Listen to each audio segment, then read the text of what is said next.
Bonjour et bienvenue dans la chaîne Mathématiques Sciences. Aujourd'hui je vais présenter et expliquer une nouvelle vidéo, cette vidéo en mathématiques, d'exercice pour les 6e, dans laquelle ici nous allons parler de proportionnalité. Alors oui, là pour tous les gens là, parce que c'est vrai, ça fait un petit temps que je sortais des vidéos en SVT et il fallait vraiment que je finisse ça aujourd'hui parce que bon, perso c'est bien la SVT, hein, j'aime beaucoup la SVT, mais après c'est vrai qu'en faire tout le temps, c'est un peu répétitif et du coup bon, faut changer un peu de thème. Donc du coup bon voilà. Là, dans cette vidéo, on va parler maths et plus précisément proportionnalité. Et donc, dans cette vidéo sur la proportionnalité, on va voir comment on peut reconnaître des situations de proportionnalité. Alors, du coup, désolé aux fanatiques des mathématiques si j'ai pas fait de vidéo de maths pendant un certain temps. Mais du coup, voilà, les vidéos des SVT, ça a pris à peu près en gros, du début à la fin, ça fait à peu près 2 semaines que j'y étais, quoi. Enfin, à peu près, bien évidemment, en réalité, ça doit faire peut-être une semaine, mais bon. Vu le nombre de vidéos de SVT qu'il y avait, c'est vrai, j'avais l'impression que ça faisait plus, ok. Surtout qu'en général en sciences, enfin en tout cas depuis cet été, en sciences je suis pas habitué à monter plus de 4 vidéos en gros de la journée. Et alors là, je vous avoue qu'aujourd'hui quand j'ai dû en monter 7, j'en ressors pas blasé, mais j'en ressors quand même assez fatigué de la SVT. Alors bon, on fera de la SVT, ne vous inquiétez pas. Peut-être pas tout de suite, peut-être pas à la rentrée, mais après la rentrée, c'est sûr, on refera des SVT, ok. Voilà. Alors bon, dans cette vidéo de maths, on va s'intéresser à la proportionnalité. On va voir comment on peut reconnaître des situations de proportionnalité. Alors donc là, on vous donne 3 situations, ok, un petit peu diverses. Et donc je vous laisse mettre la vidéo en pause pour voir si ces situations sont de proportionnalité ou pas. Et après, on va corriger pas à pas. Sur ce donc, correction. Alors donc là, déjà, on va rappeler vite fait, en gros, le principe de la proportionnalité. En gros, si deux grandeurs sont proportionnelles, oui, parce que la proportionnalité, ça marche entre des grandeurs. C'est-à-dire, il faut que vous ayez quelque chose. Alors, ça peut être des grandeurs, ça peut être des nombres, des chiffres, mais en tout cas, il faut qu'il y ait deux choses, ok. Donc, en général, en maths, on utilise des grandeurs, donc du coup, c'est pour ça qu'on utilise le terme grandeur dans la définition de la proportionnalité, mais on pourrait utiliser, par exemple, deux éléments, ainsi de suite, ok. Mais vu que là, on est dans le cas des maths, et qu'en maths, on travaille souvent avec des grandeurs, et du coup, c'est pour ça qu'on va utiliser le terme grandeur. Après, on pourrait très bien utiliser d'autres termes, ok. Alors bon, dans le cas de la proportionnalité, pour que deux grandeurs soient proportionnelles, il faut déjà qu'elles évoluent de la même manière si on multiplie et si on divise les nombres, donc en gros les grandeurs, par un même nombre, ok. Alors je vais vous prendre l'exemple tout de suite. Par exemple, quand vous achetez du chocolat. Alors, l'exemple d'ailleurs qui m'a inspiré pour créer tout simplement cette miniature au début. Mais du coup, exemple du chocolat. Quand vous achetez, je sais pas, par exemple, si vous achetez 2 kg de chocolat, je sais, c'est gourmand. Mais bon, quand on aime le chocolat, on compte pas à force. Donc quand vous achetez 2 kg de chocolat, et en gros, on va dire que ça coûte 4 euros. Ah oui, je vous assure, et ça, je vous assure, c'est vraiment du bon chocolat, mais ça coûte 4 euros pour 2 kg. Et admettons, ça coûte 4 euros pour 2 kg. Maintenant, si je veux en acheter, par exemple, 3 fois plus. Donc en gros, si je veux acheter 6 kg de chocolat, ok. Et du coup, le prix que je vais payer, ça sera 3 fois plus cher, ok. C'est-à-dire, en gros, à la base, c'était 4 euros pour 2 kg de chocolat. Et maintenant, je vais devoir payer 3 fois plus cher, ok. Puisque je veux 3 fois plus de chocolat. Donc, du coup, en gros, je vais devoir payer 4 fois 3, c'est-à-dire donc 12 euros de chocolat, ok. De 12 euros pour 2 kg de chocolat, enfin, pour 6 kg de chocolat, ok. Voilà. Donc, la proportionnalité, c'est ça. C'est en gros, finalement, quand on parle de proportionnalité, il faut que, quand vous multipliez ou divisez par un même nombre, que en fait ces deux grandeurs évoluent pareil. Par exemple, on va prendre le cas inverse. Vous avez pris du chocolat et donc on était parti de 2 kg pour arriver à 6 kg. Mais on peut très bien faire le chemin inverse.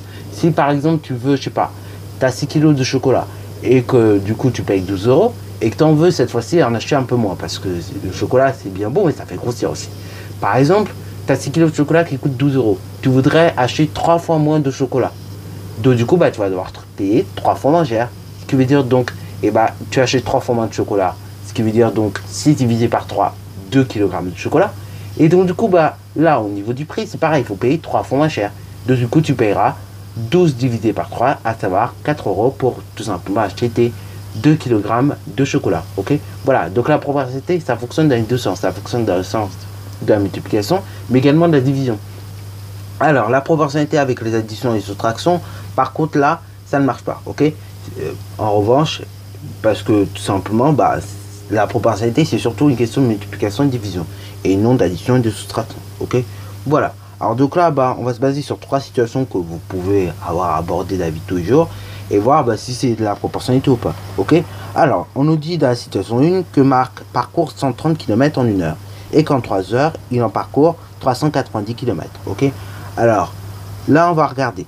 On voit que bah, en 1 heure, il fait donc, on a dit 130 km. Ok. Donc, en 3 heures, qui revient 3 fois plus, il devrait faire 3 fois plus de kilomètres. Ok. Donc, c'est simple. On va regarder l'énoncé tranquillement. Ok. On a dit 130 pour 1 heure. Et donc, on cherche pour 3 heures. Non, si on cherche pour 3 heures, il devrait faire 3 fois plus de distance. C'est-à-dire, donc, il devrait parcourir 130 fois 3. 130 fois 3, bah, ça fait 390. 390 km, c'est bien évidemment la distance indiquée en 3 heures.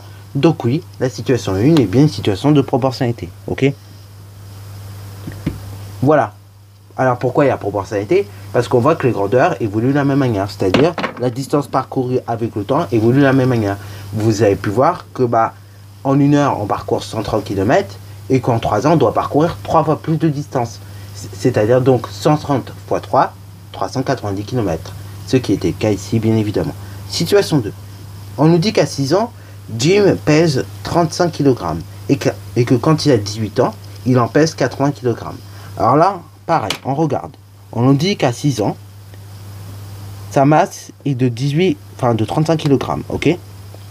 Donc, normalement, quand il a le double, donc 18 ans, il devrait peser. Donc là, quand il a même pas le double, mais d'ailleurs le triple, parce que si c'est 18, et bah par rapport à 6, 18 triple, donc du coup quand il a le triple bah, de 6 ans, ok, c'est-à-dire 18 ans, il devrait peser le triple de son poids, enfin du poids qu'il avait à 6 ans. C'est-à-dire donc il devrait peser 35 fois 3, c'est-à-dire 105 kg. Là on voit qu'il pèse à 18 ans 80 kg.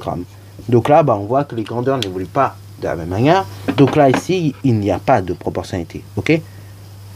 Pourquoi? Parce que là on voit que normalement à 6 ans il pèse 35. Après bah quand il a 18 ans il devrait peser 3 fois plus puisqu'il est 3 fois plus grand. Et bah là il aurait dû peser 3 fois plus, c'est-à-dire donc 105 kg. Or il pèse 80 kg, du coup il n'y a pas de proportionnalité. Alors situation numéro 3. Donc là la situation numéro 3, et bah c'est un cas qu'on peut pas forcément rencontrer dans la vie toujours. Mais c'est un cas qu'on peut rencontrer quand on est youtubeur par exemple, ou quand on se lance sur YouTube. Par exemple, quand on se lance sur YouTube, on a tendance à faire des vidéos, ce qui est un peu mon cas aussi, puisque bah, très honnêtement, déjà d'une, je m'ennuie, et de deux, bah, c'est ma passion, écoutez. Et du coup, bah voilà, quand on fait des vidéos, ça va arriver qu'on en fasse beaucoup. Ce qui est aussi mon cas, en général. D'ailleurs, juste une petite anecdote, une fois, j'ai dû faire en une journée 12 vidéos. Alors, tout ça pour vous dire que, bien évidemment, vous avez pu voir les 12 vidéos tête d'un coup, parce que c'est vrai, j'avais fait beaucoup de vidéos ce jour-là. Et tout ça, en gros, j'avais fait bah, en moins de 10 heures, quoi, si vous regardez bien. En gros, j'avais tourné à peu près l'équivalent de 12 vidéos en moins de 6 heures, quoi, en gros. Alors, j'arrondis parce que, bon, en réalité, si tu enlèves tous les moments de repas, ainsi de suite, bref. Et en plus, à ce moment-là, on avait cours, donc du coup, il fallait pas que j'avais pas tourné au moment qu'on avait cours, mais du coup, voilà. Au moment où j'ai tourné, en gros, bah, j'avais que 6 heures pour tourner. Du coup, j'ai tourné 12 vidéos. Alors, à ce moment-là, bah, justement, les vidéos sortaient à peu près toutes les 30 minutes, ce jour-là. Et bon, après, bien évidemment, le jour d'après qui suivait, j'ai diminué un petit peu, hein, forcément, parce que tourner beaucoup de vidéos, c'est bien, mais après, ça fatigue aussi, hein. Croyez pas, mais tourner une vidéo, c'est toute une activité, c'est tout un entraînement. Et du coup, bah, il faut s'entraîner non seulement à bien parler, à avoir une bonne élocution. Et puis, comment dire, quand vous avez par moment vos idées qui sont bonnes, il faut essayer, bah, pareil, de voir, bah, justement, comment pourrait la retrouver votre idée. Ainsi de suite, c'est plein de mécanismes que l'on développe en faisant des vidéos. Donc, tout plein de mécanismes que l'on développe, qui sont d'ailleurs assez intéressants, ok? D'où pourquoi je fais les vidéos et je continue à fond. Même si, bon, c'est vrai que par moment, quand on voit les ratios, c'est-à-dire les ratios entre mon nombre d'abonnés et le nombre de vidéos, voilà, déjà, on voit que c'est pas ouf. Et quand on voit en plus de ratio entre le nombre de vidéos et le nombre de likes, c'est encore moins ouf, ok? Voilà. Bon, alors donc là, bah, situation 3, pour revenir à ça. On nous dit qu'en 1 heure et demie, on produit 2 vidéos, ok? Alors, au bout de 6 heures, on nous dit que 8 vidéos sont produites. Ok? Donc là, bah, on doit voir si c'est de la proportionnalité ou pas. Alors bah là, on va regarder 1h30 et 6 heures. Déjà, on va regarder un petit peu. Alors, c'est vrai, ça peut être des choses compliquées à voir, mais on va y aller méthodologiquement. Alors, dans 1h30, c'est 1 heure plus 30 minutes. Ok? Donc, en gros, bah, le double de 1h30, c'est 1 heure. C'est 1 heure x 2, c'est-à-dire donc 2 heures, plus 30 minutes x 2, c'est-à-dire 1 heure. Donc, en gros, c'est 2 heures plus 1 heure, 3 heures. Ok? Donc, 1h30 x 2, ça fait 3 heures. Après, bah, vos 3 heures, vous les remultipliez à nouveau par 2, vous obtenez donc 6 heures. Ce qui est indiqué là. Donc, du coup, en fait, et bah, vous voyez que de 1h30 à 6 heures, il y a 4 fois la durée. Ok? Donc, en gros, on nous dit qu'en 1h30, et bah, sont produites 2 vidéos. Au bout de 6 heures, sont produites 8 vidéos. Donc là, regardez s'il y a de la proportionnalité ou pas. Donc, on voit que de 1h30 à 6 heures, il y a 4 fois plus de temps qui s'échappe. Donc, du coup, normalement, on devrait produire 4 fois plus de vidéos. Donc là, on voit que l'on produit 2 vidéos en 1h30 et qu'au bout donc des 6 heures, normalement, on devrait produire 2 fois 4, c'est-à-dire 8 vidéos. Ce qui est bien le cas ici. Donc, du coup, ici, il y a bien proportionnalité. Ok? Donc là, voilà. Pourquoi il y a proportionnalité? Parce qu'on voit qu'à chaque fois, le nombre de vidéos en fonction du temps évolue pareil. Ok? Quand vous avez 4 fois plus de temps, on fait bien évidemment 4 fois plus de vidéos. Ok? Alors bon, ceci est variable. Je vous dis tout de suite. Et d'ailleurs, ça explique pourquoi par exemple il y a des vidéos qui s'échappent un peu bizarrement et qui n'ont par moment pas de rapport du tout.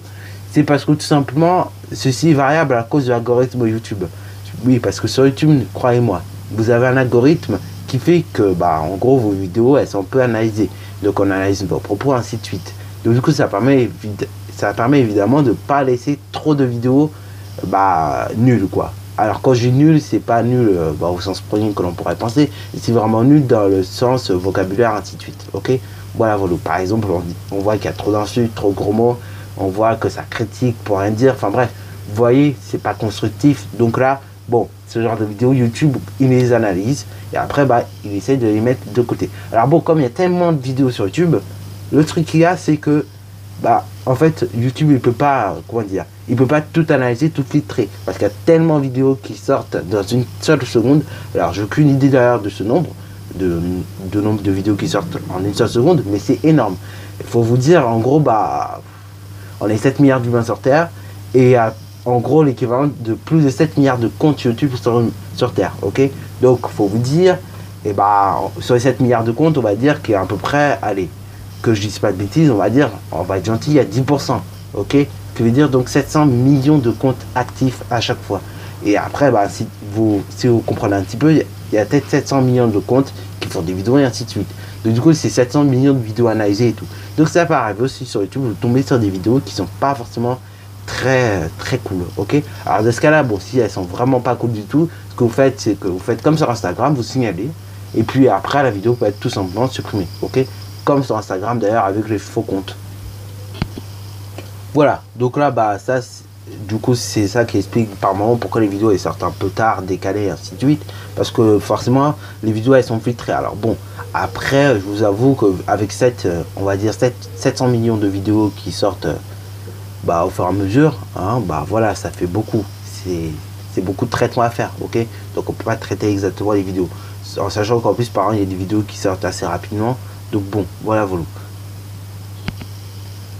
Bon, ça c'était ma petite parenthèse YouTube que j'avais envie de vous faire parce que j'en ai parlé tout simplement dans cette situation 3. Mais maintenant, on va revenir sur notre proportionnalité. Alors la proportionnalité, il se trouve que là, on peut la reconnaître sous forme des situations. On peut la reconnaître également dans des tableaux, comme on pourra le voir dans une prochaine vidéo. Mais on peut également la traduire sous forme de graphique. Alors cette représentation-là, donc je vous l'affiche ici. Mais donc ce type de représentation, donc sous forme de graphique, vous rencontrerez ça plus souvent à partir de la 4e, 3e. Parce qu'en général, c'est à partir de ce niveau-là que vraiment vous faites beaucoup de graphiques, ok, en mathématiques. Mais sinon, bon, pas avant la 4e, 3e, c'est rare que vous rencontrez des graphiques de proportionnalité.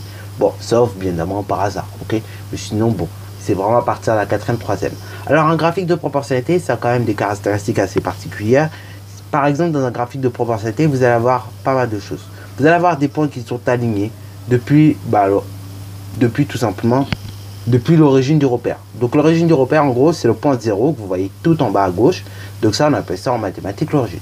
Donc voilà, depuis l'origine du repère, vous allez avoir des points alignés.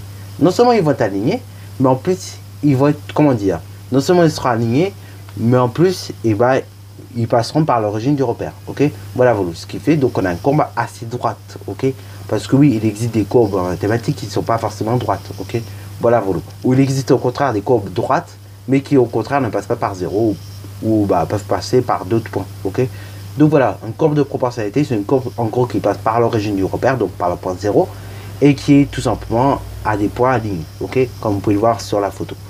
Voilà, donc là la courbe que je vous ai représentée ici d'ailleurs, c'est celle de la situation 3, donc qui traduit le nombre de vidéos sur YouTube en fonction du temps. Et donc par exemple sur la courbe, on pourrait très bien dire que en fait, au niveau, si vous avez 3 heures de temps, et en fait vous allez avoir 4 vidéos qui vont sortir. Ok, on peut très bien dire sur la courbe si vous regardez un petit peu d'un point de vue, ok, graphique. Bon, voilà, sur ce, je vais m'arrêter là pour cette vidéo. Il y en a d'autres qui vont sortir sur le thème de la proportionnalité. Donc comme d'habitude, si tu as bien aimé, n'hésite surtout pas à liker, commenter et bonne reste à toi en mathématiques et en sciences.